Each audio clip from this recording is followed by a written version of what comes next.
الأجل مولا مولا. ایک باواز بلند صلوات. اللہم صلی علی محمد و آل محمد. اعوذ باللہ من الشیطان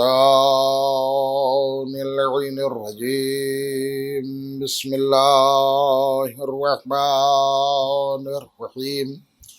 الحمد للہ رب العالمین، والصلاة والسلام على اشرف الانبیاء والمرسلین وخاتم النبیین وطہ ویاسین ومولانا ومولا الثقلین امام الحرمین صاحب کعبہ قوسین جد الحسن والحسین ابی القاسم محمد. اللہم صلی علی محمد وآلہ اہل بیتہ الطیبین الطاہرین المعصومین المظلومین، ولعنت اللہ علی اعدائہم ومنکر فضائلہم وغاصبی حقوقہم اجمعین من الان الی قیام یوم الدین. اما بعد فقد قال اللہ سبحانہ تبارک وتعالی فی کتابہ المبین وہو اصدق الصادقین وقولہ الحق. بسم اللہ الرحمن الرحیم. یا ایہا الرسول بلغ ما انزل الیک من ربک وَإِن لَّمْ تَفْعَلْ فَمَا بَلَّغْتَ رِسَالَتَهُ وَاللَّهُ يَعْصِمُكَ مِنَ النَّاسِ. صلوات بر محمد عالم. محترم سامعین و برادران ایمانی، آج روز سعید ہے، آج روز عید ہے، اور قرآن کریم میں اس عید کا ذکر موجود ہے. پروردگار عالم قرآن میں سورہ مائدہ میں ارشاد فرما رہا ہے اپنے نبی کو مخاطب کر کے. دیکھیے، قرآن ایک ایسی الہی کتاب ہے جس میں ہر خشک و تر کا ذکر ہے. قرآن میں پروردگار عالم نے ارشاد فرمایا کہ ولا رطب ولا یابس الا فی کتاب مبین. کوئی خشک و تر ایسا نہیں ہے جس کا ذکر اس کتاب میں موجود نہ ہو. یعنی دنیا میں جو بھی خشک و تر ہے، ہر ایک کا ذکر قرآن میں موجود ہے. اچھا، یہ عام طور سے ہمارے یہاں قرآن کے لیے دو ہی باتیں ہیں. ایک یہ کہ قرآن 23 سال میں نازل ہوا پیغمبر اسلام پر، اور ایک یہ ہے کہ قرآن شب قدر میں نازل ہوا. تو اب یا تو یہ کہا جائے کہ قرآن 23 سال میں نازل ہوا، یا یہ ہے کہ قرآن شب قدر میں نازل ہوا. دیکھیے، قرآن میں دونوں طرح آیتیں موجود ہیں. سورہ واقعہ میں پروردگار عالم نے ارشاد فرمایا کہ تنزیل من رب العالمین. یہ اپنے رب کی طرف سے قرآن تنزیل کیا ہوا ہے. تنزیل کے معنی ہے کہ قرآن کو تھوڑا تھوڑا نازل کرنا، آہستہ آہستہ نازل کرنا، جتنی ضرورت ہو اس مطابق سورہ اور آیتوں کو نازل کرنا. یہ معنی تنزیل کے ہیں. اور انزلنا کے معنی ہے قرآن کا ایک ساتھ نازل ہو جانا. قرآن میں پروردگار عالم نے ارشاد فرمایا انا انزلناہ فی لیلۃ القدر. ہم نے قرآن کو شب قدر میں نازل کیا. اب ایک جگہ اللہ کہہ رہا ہے کہ تنزیل من رب العالمین، یہ اپنے رب کی طرف سے نازل کیا ہوا قرآن ہے، تھوڑا تھوڑا نازل کیا. دوسری طرف پروردگار عالم قرآن میں کہہ رہا ہے انا انزلناہ فی لیلۃ القدر، ہم نے قرآن کو شب قدر میں نازل کیا. تو پروردگار یہ مجھے بتا دے کہ قرآن اگر تھوڑا تھوڑا نازل ہوا تو پھر ایک ساتھ کیسے نازل ہو گیا، اور اگر واقعاً قرآن ایک ساتھ نازل ہو گیا تو پھر یہ تھوڑا تھوڑا کیسے نازل ہوا۔ معبود نے آواز دی، قدرت نے آواز دی، قرآن دونوں طریقوں سے نازل ہوا۔ میں نے کہا پروردگار یہ کیسے؟ کہا امت کے لیے تھوڑا تھوڑا قرآن نازل ہوا، آل محمد کے لیے شب قدر میں پورا ایک ساتھ قرآن نازل ہوا۔ ایک صلوات پڑھیں محمد آل محمد اللہم صلی۔ اچھا دیکھیے عزیزان محترم، بہت ہی مختصر وقت میں آپ کی خدمت میں غدیر کی اہمیت کو، غدیر کی عظمت کو آپ کی خدمت میں عرض کرنا ہے۔ اور یہ وہ عید ہے کہ جس کے بارے میں ہر نبی نے بیان کیا ہے، خصوصی طور پر ہمارے چھٹے امام حضرت امام جعفر صادق علیہ السلام نے بیان فرمایا، اللہم صلی علی محمد و آل محمد، فرماتے ہیں کہ غدیر بالکل اور عیدوں کے مقابل میں مثلا ہمارے ہاں جمعہ بھی عید قرار پایا ہے، عید الفطر کو بھی عید کہا گیا ہے، اور عید مباہلہ کو بھی عید کہا گیا ہے، اور عید الاضحیٰ کو بھی عید کہا گیا، اور 18 ذی الحجہ کو عید غدیر کو بھی عید کہا گیا۔ تو یہ جب ساری عیدیں ہیں، اس میں غدیر کی عظمت اور اہمیت کے لیے معصوم نے ارشاد فرمایا چھٹے امام علیہ السلام نے کہ ان ساری عیدوں کے درمیان غدیر بالکل ایسے ہی ہے جیسے ستاروں کے درمیان چاند ہو۔ ملاحظہ کر رہے ہیں، غدیر بالکل ایسے ہی ہے جیسے ستاروں کے درمیان چاند ہو۔ تو عزیزوں، قرآن کریم میں پروردگار عالم جو کہہ رہا ہے اِنَّا أَنزَلْنَاهُ فِي لَيْلَةِ الْقَدْرِ، لفظ لیل ہے، ہم نے قرآن کو شب قدر میں نازل کیا، ہم نے قرآن کو رات میں نازل کیا۔ آپ کہیں بھی آپ پڑھیں گے، دیکھیے میں آیتوں کو سمیٹ رہا ہوں، قرآن میں ایک جگہ اللہ نے پروردگار عالم نے کہا کہ شہر و رمضان الذی انزل فیہ القرآن، رمضان کا مہینہ وہ ہے جس میں اللہ نے قرآن کو نازل کیا۔ دوسری جگہ اللہ نے قرآن میں کہا اِنَّا أَنزَلْنَاهُ فِي لَيْلَةِ الْقَدْرِ، ہم نے قرآن کو شب قدر میں نازل کیا۔ تیسری آیت میں پروردگار عالم نے ارشاد فرمایا اِنَّا أَنزَلْنَاهُ فِي لَيْلَةٍ مُبَارَكَةٍ، ہم نے قرآن کو مبارک رات میں نازل کیا۔ یعنی جہاں بھی نزول قرآن کا ذکر ہو رہا ہے وہاں رات کا ذکر ہو رہا ہے۔ اور ہمارے ہاں عالم اسلام میں جو شب قدر ہے وہ 27 یا 29 ہے، ہمارے یہاں سب سے اہم جو شب قدر ہے وہ شب 23 ہے۔ یعنی یہ وہ تاریخیں ہیں جس میں چاند ڈوبا رہتا ہے، چاند میں روشنی کم رہتی ہے بلکہ چاند ڈوبا رہتا ہے۔ بس یہ جو ایک جملہ آپ کے ذوق سماعت پر کہ دیکھیے چاند پہلی سے لے کر 14 تک روشنی بڑھتی جاتی ہے، اور 14 کے بعد پھر روشنی کم ہوتی چلی جاتی ہے۔ شب قدر جتنے بھی ہیں اس میں روشنی کم ہوتی ہے، اندھیرا زیادہ ہوتا ہے، چاہے شب 23 دیکھ لیجئے، چاہے شب 27 یا شب 29۔ یہ تعجب کی بات ہے، جو قرآن رات کے اندھیرے میں نازل ہوا اسے سب نے سینے سے لگایا، اور جو قرآن غدیر کے اجالے میں دکھایا گیا اسے مسلمان بھول گئے۔ ایک صلوات پڑھیں محمد آل محمد۔ اسی لیے کسی شاعر نے بھی کہا تھا کہ کیا تھا عہد ولایت تیرے بزرگوں نے، کیا تھا عہد ولایت تیرے بزرگوں نے، اسے تمہارے صغیر و کبیر بھول گئے۔ کیا تھا عہد ولایت تیرے بزرگوں نے، اسے تمہارے صغیر و کبیر بھول گئے، اور وہ 30 پاروں کا قرآن حفظ کر ڈالا، وہ 30 پاروں کا قرآن حفظ کر ڈالا، یہ 4 حرف کا لفظ غدیر بھول گئے۔ ایک صلوات اور پڑھیں محمد آل محمد صلی اللہ علیہ۔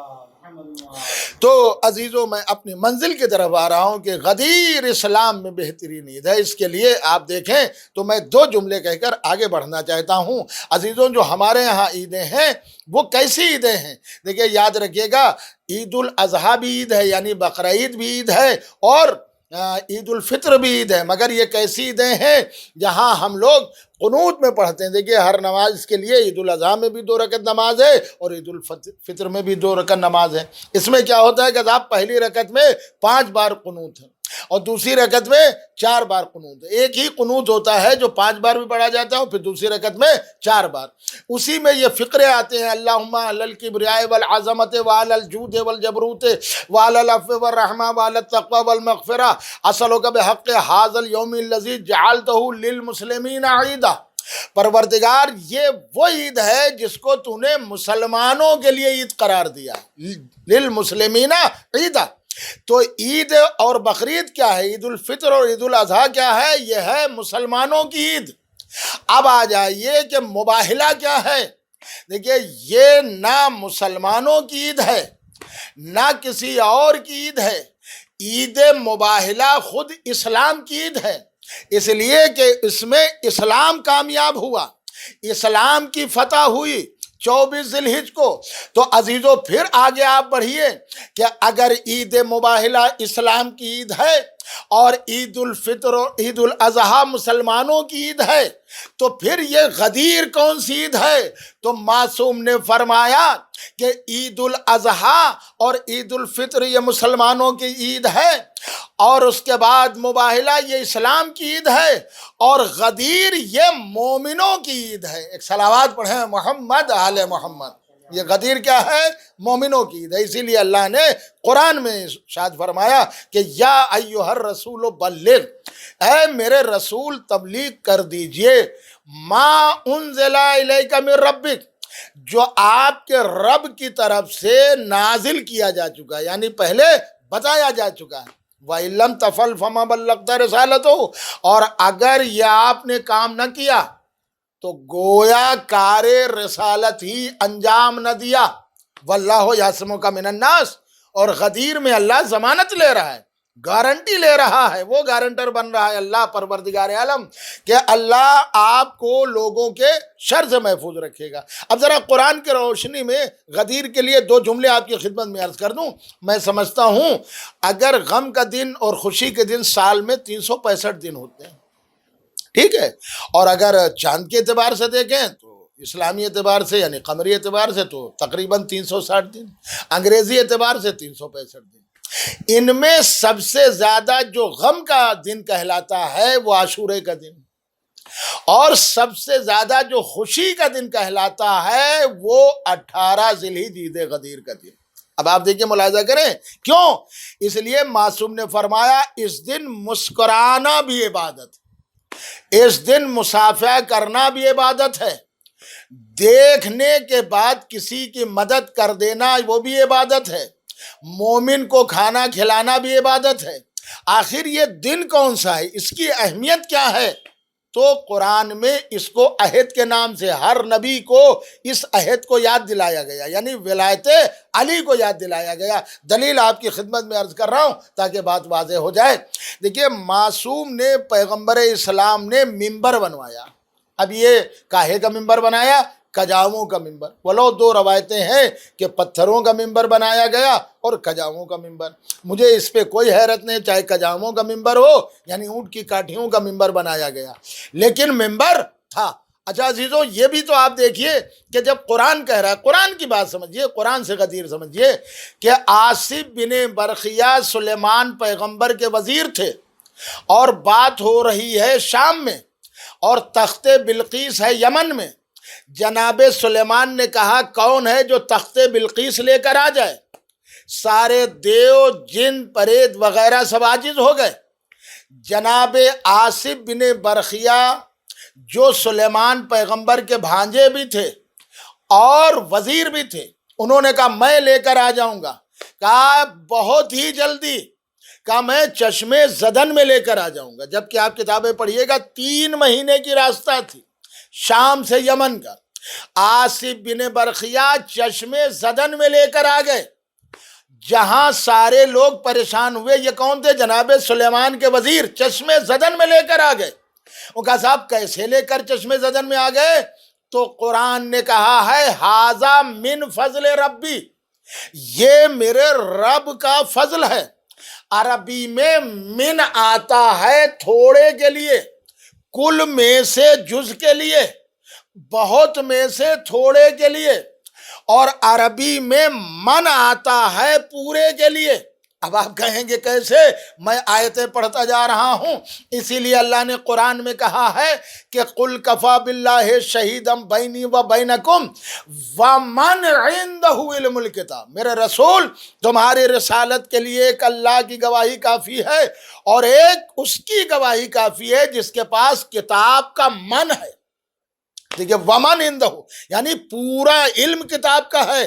تو اب یہ من کو ڈھونڈنا ہوگا کہ قرآن میں من اللہ نے جو کہا ہے ومن عندہ علم الکتاب، اور وہ جس کے پاس مکمل کتاب کا علم ہے، پورا کتاب کا علم ہے۔ تو اگر من کے ذریعے سے من کا تعارف ہو جائے تو سمجھ میں آ جائے گا کہ یہ وہی من ہے جس کو غدیر میں بتایا گیا۔ بھئی قرآن نے تو یہی کہا ہے کہ ایک رسول کا گواہی، رسول کی رسالت کے لیے اللہ کی گواہی کافی، اور ایک جس کے پاس پوری کتاب کا علم ہے، پوری کتاب کا من ہے۔ تو سلیمان کے وزیر نے کہا ھذا من فضل ربی، یہ میرے رب کا فضل ہے، یعنی اللہ کے فضل میں سے تھوڑا سا فضل مل گیا۔ تو جس کے پاس من کی طاقت ہو وہ تخت بلقیس چشمے زدن میں لے آتا ہے۔ اب آ جائیے من کو دیکھنا ہوگا، من کہتے ہیں کل میں سے جز کو، من کہتے ہیں کل کو۔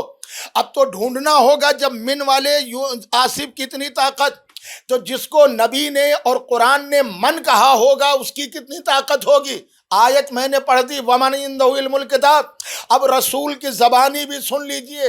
اسی لیے نبی نے غدیر میں اعلان کیا کہ من کنت مولا ہو فہذا علی مولا، اللہم وآل من آلہ ہو وآد من آدہ ہو وخذل من خذلہ ہو۔ دیکھیے پیغمبر اعلان کریں جس کا میں مولا اس کے علی مولا۔ بھئی اتنا کہہ دوں کہ پروردگار جب جناب آصف کو من کا علم دیا گیا، تھوڑا علم، تو تخت بلقیس چشمے زدن میں لیا ہے، تو علی وہ ہیں جنہیں من کا علم دیا گیا، مکمل علم دیا گیا۔ تو کیا وہ مدینے کا منبر غدیر میں نہیں لا سکتے تھے؟ پھر آپ پڑھیے کتابیں کہ اس میں اسماء اسم اعظم 73 ہیں۔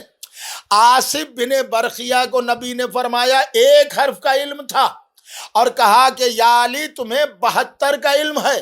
تو جسے ایک کا علم ہو وہ تخت بلقیس چشمے زدن میں لا سکتا ہے، لیکن جسے 72 کا علم ہو تو کیا وہ مدینے کا منبر غدیر میں نہیں لا سکتا؟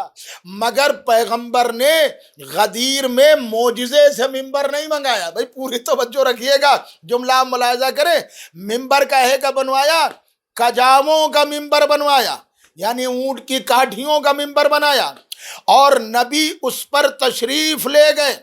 اب عزیزوں کہیے تو ایک جملہ کہہ دوں، یہ ہیں کیا؟ لکڑیاں، مگر پیغمبر کہہ رہے ہیں منبر۔ اب معصوم کا قول کو قول سے ملا لیجئے، غدیر سمجھ میں آ جائے گی۔ ایک طرف چوتھے امام کا خطبہ جو دربار یزید میں دیا، اس میں ایک فقرہ کہا، ولو ہم لوگ اس کا ترجمہ منبر کر دیتے ہیں، لیکن امام نے منبر نہیں کہا، میں پوری گارنٹی لے رہا ہوں، میں ضمانت لے رہا ہوں، کوئی دکھا نہیں سکتا۔ امام نے یہ کہا کہ یزید کیا اجازت ہے کہ میں اس لکڑی پر جا کر کچھ بیان کروں؟ جبکہ وہ منبر تھا، جمعے کے خطیب اس پر بیٹھ کر خطبہ دیتے تھے، نماز اور روزے کی باتیں ہوتی تھیں، حج اور زکوٰۃ کی باتیں ہوتی تھیں، دین و مذہب کی گفتگو ہوتی تھی، مگر امام سجاد نے شام کے منبر کو کیا کہا؟ یزید کیا اجازت ہے کہ میں اس لکڑی پر جا کر کچھ بیان کروں؟ میں کہوں گا مولا کیا آپ کے گھرانے میں بھی اختلاف ہے؟ ایک امام منبر کو لکڑی کہہ رہا ہے، دوسرے رسول اعظم لکڑیوں کو منبر کہہ رہے ہیں۔ اللہ کے رسول کیا یہ آپ کے گھر میں اختلاف کیوں؟ کہا اولنا محمد و اوسطنا محمد، ہمارے گھر میں کوئی اختلاف نہیں، میرا اول بھی محمد، میرا اوسط بھی محمد، ہم کل کے کل محمد۔ تو آپ لکڑیوں کو منبر کہہ رہے ہیں، امام سجاد منبر کو لکڑی کہہ رہے ہیں، اس کا راز کیا ہے؟ کہا دونوں جگہ بات صحیح ہے، راز کا نام علی ہے، ملاحظہ کر رہے ہیں، راز کا نام علی ہے۔ میں نے کہا اللہ کے رسول یہ کیسے؟ کہا وہاں سجاد نے بتایا کہ جس ممبر پہ سب کچھ بیان ہو، علی کا نام نہ لیا جائے، اسے ممبر نہیں لکڑی سمجھنا، اور جس لکڑی پہ علی کا نام لے لیا جائے اسے لکڑی نہیں ممبر سمجھنا۔ ایک صلوات پڑھیں محمد آل محمد۔ تو عزیزو، سب سے پہلے جناب پیغمبر اسلام نے غدیر میں مسلمانوں کو، اور غدیر کا مجمع جو مسلمانوں کی کتابوں میں موجود ہے، 1.25 لاکھ حاجیوں کا مجمع، ایسے حاجی ایک جا ہو گئے اور پیغمبر نے ممبر بنایا، اور ممبر جب بنوایا تو ممبر پہ آپ تشریف لے گئے، اور ممبر پہ جا کر آپ نے پورا خطبہ، دیکھیے یہ موقع نہیں ہے کہ میں خطبہ بیان کروں، بس قرآن نے اسی ولایت کے بعد جو آیت نازل کی ہے وہ یہی کہا، الیوم اکملت لکم دینکم، آج میں نے تمہارے دین کو کامل کر دیا۔ اچھا عزیزو، منظر آپ دیکھیے، 1.25 لاکھ مسلمانوں کا مجمع۔ اب آپ دیکھیں تو ایک تو غدیر کا صحرا، اور صحرا میں ممبر، ممبر پہ پیمبر، پیمبر کے ہاتھوں پہ حیدر، حیدر کے ہاتھوں پر کائنات کا مقدر۔ اب دونوں دلیلیں واضح کر دوں، بات واضح ہو جائے، دونوں دلیلوں کے بارے میں عرض کر دوں، بات واضح ہو جائے۔ بھائی پیغمبر کس چیز پہ کھڑے ہیں؟ کہ صاحب ممبر پہ کھڑے ہیں۔ ہاتھوں پہ کسے لیے ہیں؟ کہ علی کو لیے کھڑے ہیں۔ ایک جملہ ہے کہ جو حاجی حج کرنے کے لیے جاتے ہیں، جناب ابراہیم نے جب خانہ کعبہ کی تعمیر کی اور جب دیواریں بڑھنے لگیں تو کیسے دیوار بنائے؟ اس لیے کہ دیوار قد سے اوپر جا رہی، ہائٹ سے اوپر جا رہی، تو اللہ نے جبریل کو بھیجا اور کہا انہیں بتائیے، نشان بتائیے۔ تو جبریل ایک پتھر لے کر آئے اور کہا اللہ کے خلیل، آپ اس پتھر پہ کھڑے ہو کر کعبے کی تعمیر کریے۔ جناب ابراہیم علیہ السلام اس پتھر پہ کھڑے ہوتے تھے۔ اس کا کیا مطلب تھا؟ اس پتھر میں اتنی صلاحیت تھی کہ یہ پتھر اڑ جاتا تھا، بڑھ جاتا تھا، اور اسی پتھر پر جناب ابراہیم کے پیروں کے نشان ابھر آئے۔ اسی کو کہتے ہیں مقام ابراہیم۔ آج بھی جناب ابراہیم کے جو پیروں کے نشان جس پتھر پر ہیں، ایک جگہ پہ نصب کر دیا گیا اور وہ پورا کورڈ ہے۔ اسی کے پیچھے ہمارے ہاں حکم ہے کہ جو طواف کی نماز پڑھی جاتی، طواف کرنے کے بعد مقام ابراہیم کے پیچھے پڑھی جائے۔ تو پتھر کیا تھا؟ کہ صاحب اس کو کیوں رکھا گیا یادگار کے طور پر؟ کہ جناب ابراہیم نے جب پتھر پہ قدم رکھے تو پتھر پہ نقشے پاؤ ابھر آئے، اور یہ وہی پتھر ہے جس پر جناب ابراہیم سوار ہوتے تھے تو یہ پتھر بڑھ جاتا تھا اور دیواریں آرام سے اٹھا لیتے تھے۔ اب کہیے تو دو جملے آپ کی خدمت میں عرض کر دوں کہ ایک وہ پتھر ہے جس نے ابراہیم کو بلند کیا، اور ایک وہ پتھر ہے جسے ابراہیم نے بلند کیا۔ اب آپ دیکھیے دونوں میں فرق سمجھیے۔ بھئی ابراہیم کے ہاتھوں میں پتھر ہیں، دیوار پہ رکھ رہے ہیں، اور ایک پتھر پہ کھڑے ہیں۔ تو ایک وہ پتھر ہے جس نے ابراہیم کو بلند کیا، جس نے ابراہیم کو اٹھایا، وہ بھی لائق عظمت۔ ایک وہ پتھر ہے جسے ابراہیم نے بلند کیا، وہ بھی لائق عظمت۔ اب اس کی تفسیر آپ دنیا میں دیکھتے چلے جائیں، کہیں آپ کو تفسیر ملے گی نہیں۔ خانہ کعبہ کا یہ منظر آپ کو کہیں دکھے گا نہیں کہ ابراہیم جس پتھر پہ سوار ہو۔ اب آپ ملاحظہ کریں، جس نے ابراہیم کو بلند کیا وہ بھی عظمت والا، اسے بھی عظمت ملی، اور جسے ابراہیم نے بلند کیا اسے بھی بلندی مل گئی، وہ بھی صاحب عظمت۔ اب اگر یہ منظر دیکھنا ہے تو غدیر میں آ جائیے۔ ارے ایک وہ ممبر ہے جس نے پیمبر کو بلند کیا، ایک وہ پیمبر ہے جس نے حیدر کو بلند کیا۔ تو جس نے پیمبر کو بلند کیا وہ بھی لائق عظمت، جسے پیمبر نے بلند کر دیا وہ بھی لائق عظمت ہو گیا۔ ایک صلوات پڑھے محمد آل محمد۔ عزیزو، یہ جناب ابراہیم پیغمبر تھے کہ جنہوں نے بتایا کہ دیکھو پتھر کو بھی اگر نبی بلند کر دے تو اس کی عظمت ہو جاتی ہے۔ یہ کیوں؟ تاکہ دنیا پہچان لے کہ یہ عام پتھر نہیں ہے، یہ خاص پتھر ہے کہ جس سے خانہ کعبہ کی دیوار بن رہی ہے۔ اچھا عزیزوں، آج بھی پتھروں کے لیے لکھا ہوا ہے کہ دیکھیے سارے پتھر ایک جیسے نہیں ہوتے ہیں، جیسے سارے صحابی ایک جیسے نہیں، ویسے ہی سارے پتھر بھی ایک جیسے نہیں۔ اب ایک دلیل میں آپ کی خدمت میں عرض کر دوں تاکہ بات اور واضح ہو جائے۔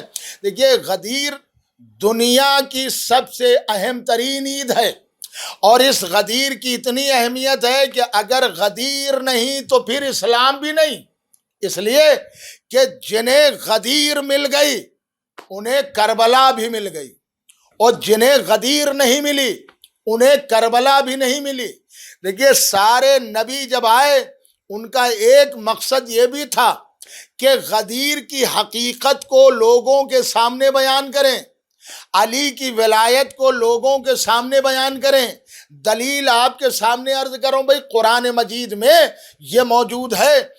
جناب سلیمان پیغمبر ایک بستی سے، ایک علاقے سے گزر رہے ہیں، اور تخت سلیمانی ہے، چونٹیوں کا سردار ہے۔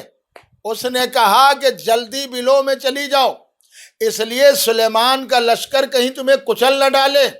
ہوا نے بات سلیمان تک پہنچائی، تخت نیچے اترا، جناب سلیمان نے چونٹی کو اپنے ہاتھ پر لیا۔ اب قرآن کی میں تفسیر بیان کر رہا ہوں، مجھے نہیں معلوم، اسی سے قرآن کے اعتبار سے غدیر کو سمجھیے۔ چونٹیاں کتنی تھیں؟ کہا ہزاروں چونٹیاں، لاکھوں چونٹیاں، کروڑوں چونٹیاں، ان گنت و بے شمار چونٹیاں۔ مگر سلیمان نے ہاتھ پر کس کو لیا؟ کہا صاحب جو چونٹیوں کی سردار تھی۔ اتنا تو سمجھ میں آ گیا۔ اب چاہے آپ جیسے سنیں کہ جب مجمع لاکھوں کا ہوتا ہے تو ہاتھوں پر اسی کو اٹھایا جاتا ہے جو سردار ہوتا ہے۔ ایک صلوات اور پڑھیں، محمد آل محمد۔ دیکھیے تمام چونٹیاں تھیں، لیکن جناب سلیمان پیغمبر نے اسی چونٹی کو ہاتھ پر لیا کہ جو چونٹیوں کی سردار تھی، اور اب کلام کیا، اور کلام جو کیا بس دو جملے ہیں جو غدیر کی عظمت کو آپ کے سامنے اس طرح سے ظاہر کر رہے ہیں کہ قرآن نے کہا ہے انہیں پہچانو۔ قرآن کیوں نازل ہوا؟ قرآن تمہارے لیے پرانے انبیاؤں کے واقعات کو کیوں بیان کیا گیا؟ تاکہ انسان اس سے عبرت حاصل کرے۔ دیکھیے آپ قرآن پڑھیے گا تو قرآن میں یہ بھی معلوم ہوگا کہ اللہ کے گھر بیت الشرف کو ڈھانے کے لیے ابرہہ آیا تھا، تو اس پر اللہ نے پتھروں کی بارش کر دی، پتھروں کی بارش کر دی۔ یہ کہہ تو دیا جاتا ہے، لیکن کنکریاں تھیں، چھوٹے چھوٹے پتھر۔ کم سے کم اتنا تو سمجھ میں آیا کہ جو بیت کی مخالفت میں آیا، جو بیت کی دشمنی میں آیا، اللہ نے ابابیل کے ذریعے سے چھوٹے چھوٹے پتھر بھیج دیے اور ابرہہ کے لشکر والوں کا کام تمام کر دیا۔ لیکن جب ولایت علی کی دشمنی میں آیا حارث، تو اب اللہ نے آسمان سے چھوٹا پتھر نہیں بھیجا، ایک ہی ایسا بڑا پتھر بھیجا کہ جس نے حارث کو ہلاک کر دیا۔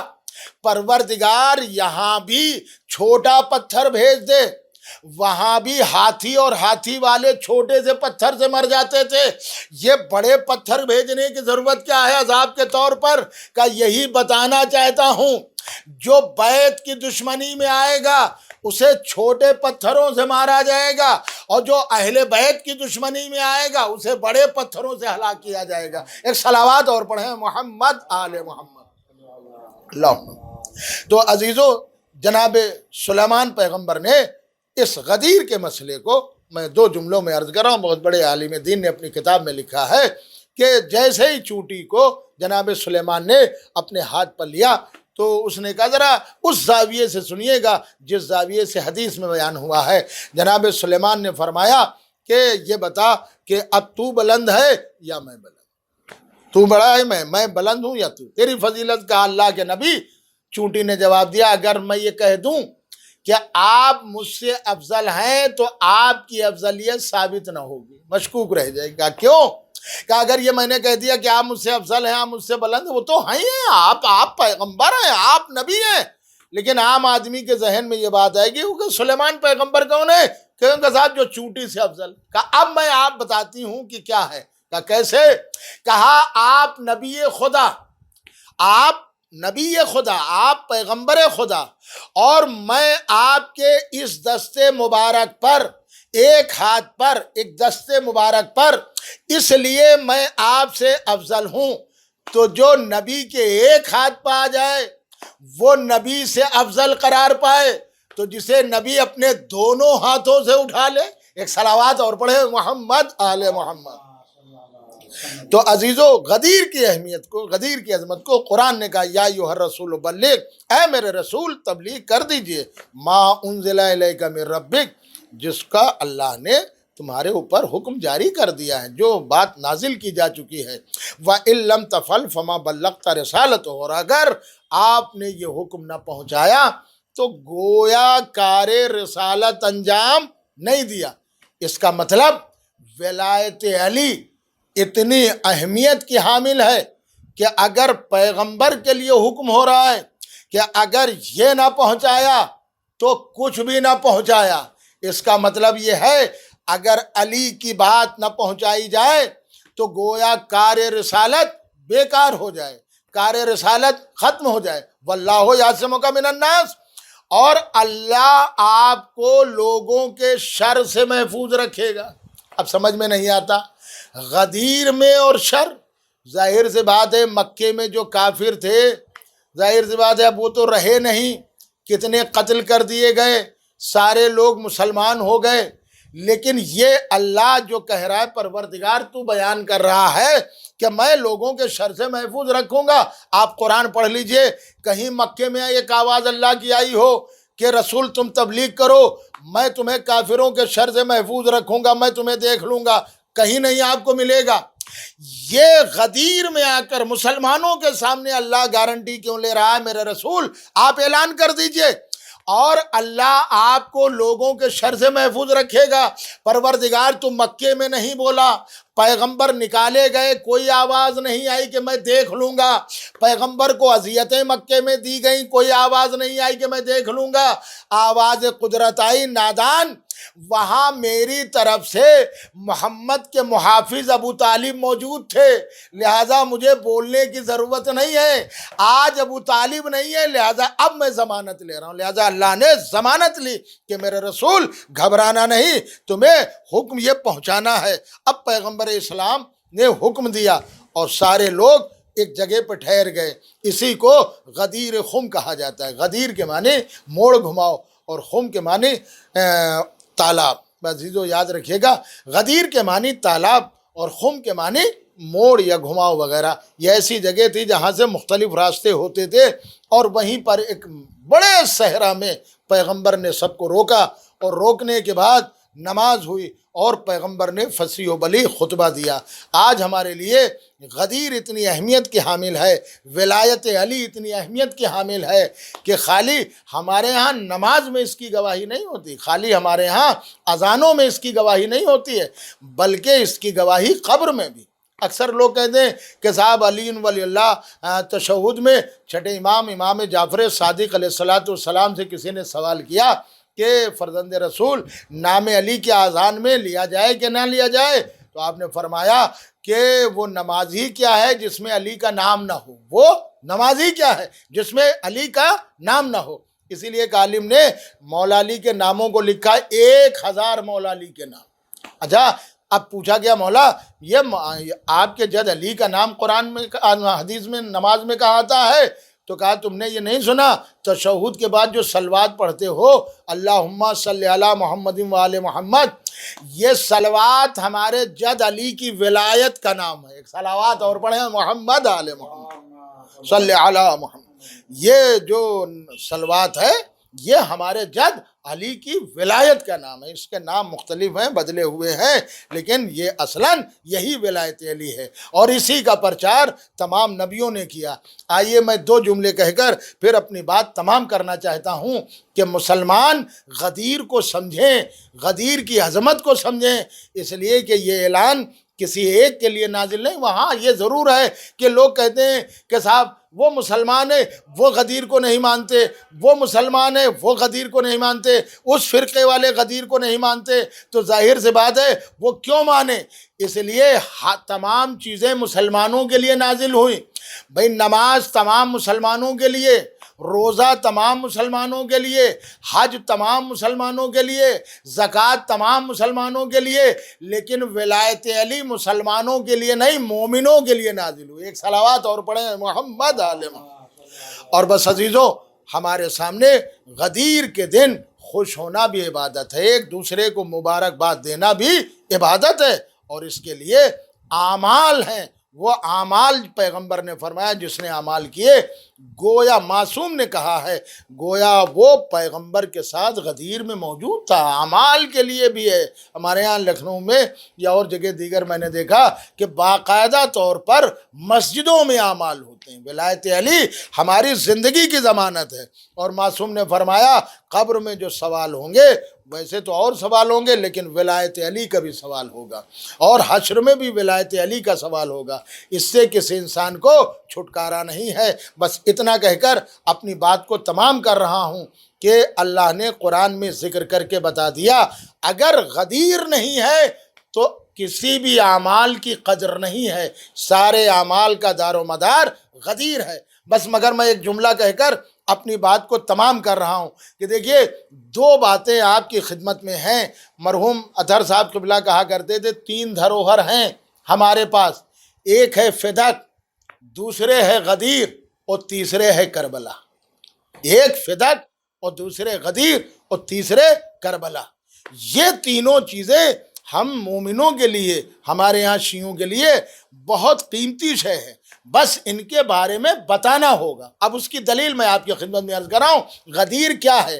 غدیر وہ ہے کہ جس دن پیغمبر نے اپنے اختیارات کو علی کی طرف منتقل کیا۔ ایک صاحب نے کتاب لکھی ہے، اس کا میں ایک جملہ عرض کر رہا ہوں کہ کتاب کا نام ہے جنتی کون۔ یہ فلسطین کا واقعہ ہے، میں اپنی بات تمام کر رہا ہوں۔ وہاں ایک صاحب دکان پہ بیٹھتے تھے، حافظ جی تھے، اور عصر کی نماز کا وقت آیا۔ ان کے دوست بیان کرتے ہیں تو بہت پریشان تھے، کہا کیا ہوا؟ کہا صاحب میرے بیٹے کا بیٹا نہیں آیا۔ ان کا پوتا آتا تھا، دکان پہ بیٹھتا تھا، وہ نمازیں عصر پڑھتے تھے۔ کہا میرا بیٹا نہیں آیا، لہٰذا میں اس کا راستہ دیکھ رہا ہوں اپنے پوتے کا۔ تو انہوں نے کہا یہ تمام بچے کھیل رہے ہیں، کسی بچے کو بٹھال دیجئے۔ اب ان کا چہرہ سرخ ہو گیا کہ صاحب یہ کیسی باتیں کرتے ہیں آپ، ہمارے دوست ہیں۔ ارے ہماری دکان ہے، لاکھوں کا سامان ہے، اس دکان پہ ہم اسے بٹھا لیں گے جس پر ہمیں اعتبار ہوگا، جو ہمارے اہل میں سے ہوگا، ہم اپنے کو بٹھا لیں گے۔ تو اب یہ سوچ میں پڑ گئے کہ یہ عام بچے ہیں، عام لوگوں کو دکان پر جب معمولی سی دکان پہ نہیں بٹھالا جا سکتا، تو اتنا قیمتی اسلام ہے، اس اسلام پر کسی ایسے ویسے کو کیسے بٹھالا جا سکتا ہے؟ لہذا غدیر مولا علی کی طرف حق کے تصرف لے کر اللہ نے پیغمبر کو حکم دیا کہ سارے اختیارات علی کو منتقل کر دیے جائیں۔ اور بغدیر خالی خوشی کی بات نہیں ہے بلکہ بہت خوش ہونا چاہیے۔ غدیر کے دن دعائیں قبول ہوتی ہیں، اور میں یہ کہتا ہوں کہ پروردگار آپ دیکھیں کہ تجھے غدیر کا واسطہ، ولایت علی کا واسطہ، پوری دنیا میں جہاں جہاں مومنین پریشان ہو ان کی پریشانی کو دور فرما۔ اس لیے غدیر کی وجہ سے ہماری زندگی ہے، اور ہمارا اینڈ بھی غدیر کی وجہ سے ہے۔ یعنی جب ہم دنیا سے جائیں تو ولایت علی پر دنیا سے جائیں، تاکہ ہماری دنیا بھی کامیاب ہو اور ہماری آخرت بھی کامیاب ہو جائے۔ ایک صلوات پڑھیں محمد عالم، ایک اور باواز بلند صلوات پڑھیں اللہم